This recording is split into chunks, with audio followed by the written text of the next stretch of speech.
Tak jdeš na to, Tome? Jdeme na to. Trochu si zavrčíme, jo? Super.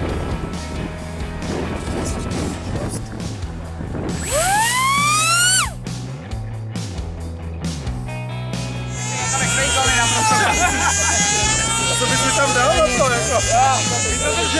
Kdyby si s Petrem odkecel, jenom by se táhnul provázek. Ono by to šlo udělat, ale tohle je závodák, takže tam jsou nějaké pravidla.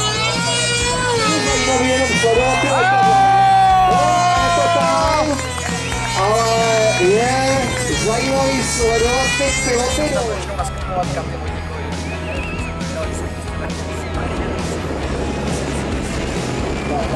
Naložil jsem to tam rád.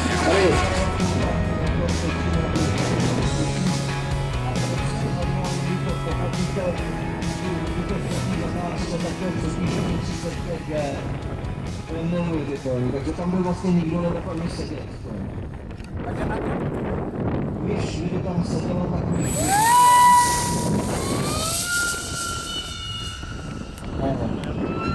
Tak to je... závodník. 35 zatáčce.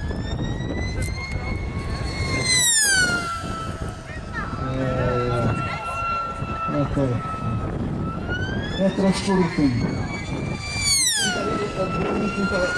Odborníků tu slyším takový nepublikovatelný výrazy, takže to bude opravdu hodně rychlý.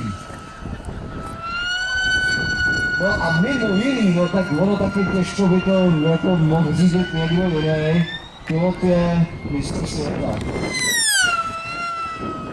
Já to vůbec je to rychlý. Počkejte, vidíte to ještě někdo?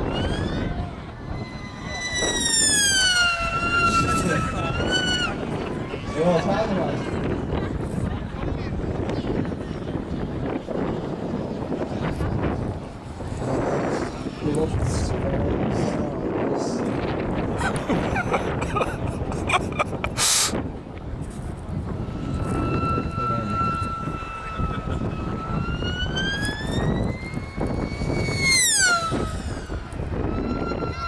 No, tak tam byly ty gečka.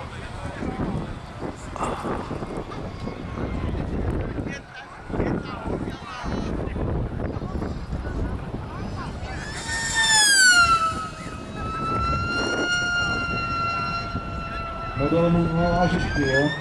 Tak to třeba tady nasledovat, to. Já vám řeknu jenom jednu krásnou historku. My jsme přes 14 dní na meetingu v Brně.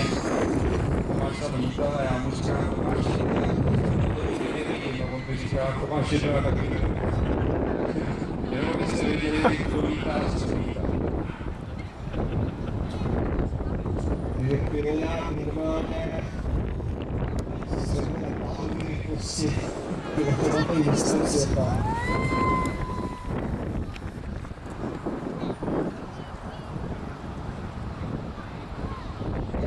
Ty diody, co tam svítí, tak model má vážit kilo. No a než ho dovažovat, tak je prý lepší. Měj takhle dát ty diody, než ten model se odliší od těch ostatních. No a dostane se na tu správnou dál.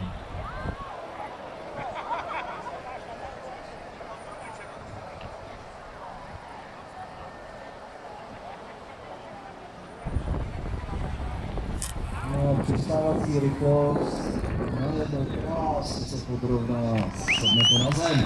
Velký pokles pro mistra světa.